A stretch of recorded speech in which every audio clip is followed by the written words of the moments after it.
15e jour au désert avec Jésus et Moïse. Deuxième commandement, la sincérité du cœur. Tu ne prononceras pas le nom du Seigneur ton Dieu à faux. Abraham, Isaac et Jacob n'ont pas eu le privilège de connaître le nom de Dieu. Interrogé, l'ange qui lutta avec Jacob refusa de dire son nom.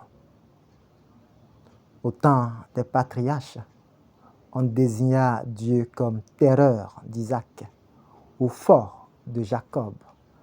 À l'Horeb, Moïse fut le premier à le connaître par son nom. Il dut se déchausser et cacher sa face devant la gloire de Dieu. Je suis qui je suis, le Dieu d'Abraham, d'Isaac et de Jacob. C'est dans le feu ardent qu'il dévoile son nom. Tu ne prononceras pas le nom du Seigneur ton Dieu à faux.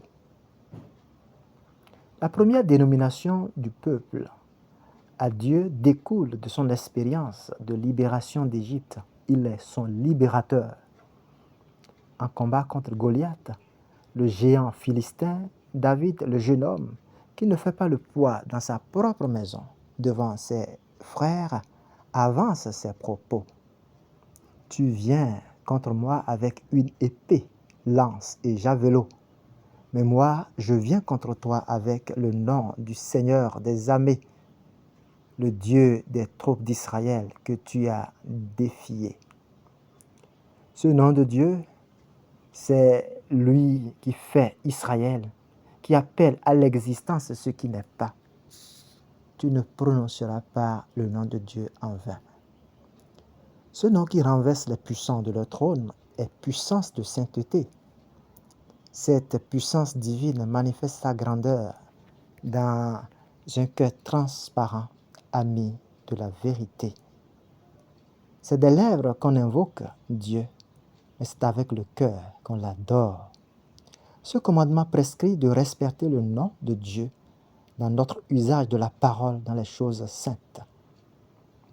L'usage du nom de Dieu est destiné à le bénir, à le louer et à le glorifier.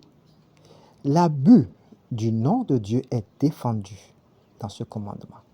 Les promesses faites au prochain au nom de Dieu engagent son honneur. Elles touchent à sa fidélité. Elles engagent la vérité et l'autorité de Dieu. Dieu même engage son nom là où l'homme ne le mérite pas. Du moins, là où l'homme ne mérite pas sa bonté pour faire du bien à celui-ci, par fidélité à lui-même, pour l'honneur de mon nom. Il fonde ce deuxième commandement sur la sincérité du cœur dans nos relations avec les autres.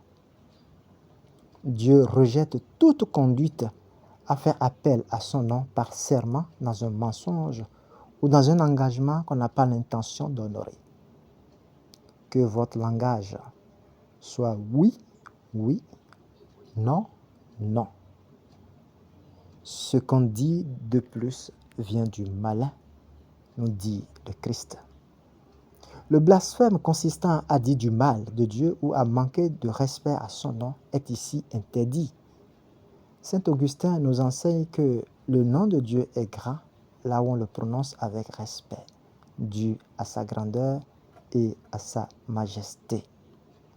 Le nom de Dieu est saint là où on le nomme avec vénération et la crainte de l'offenser. Le chrétien porte en lui le Christ et donc le nom de Dieu. Et Saint Pierre, aux côtés de Saint Jean, annonce à la belle porte du temple que ce nom est au-dessus de toute richesse et de toute limite humaine. Face à un infirme de naissance qui demandait l'aumône au temple, Pierre lui donna le nom qui est au-dessus de tout nom. De l'argent et de l'or, je n'en ai pas. Mais ce que j'ai, je te le donne au nom de Jésus-Christ, le Nazaréen. Lève-toi et marche. Alors, le prenant par la main droite, il le leva, et à l'instant même, ses pieds et ses chevilles s'affermirent. D'un bond, il fut debout et il marcha. Le même Pierre dit que dans le Christ Jésus, Vous êtes une race élue, un sacerdoce royal, une nation sainte, un peuple acquis, afin que vous annonciez les vertus de celui qui vous a appelé des ténèbres à son admirable lumière. 1 Pierre 2, verset 9.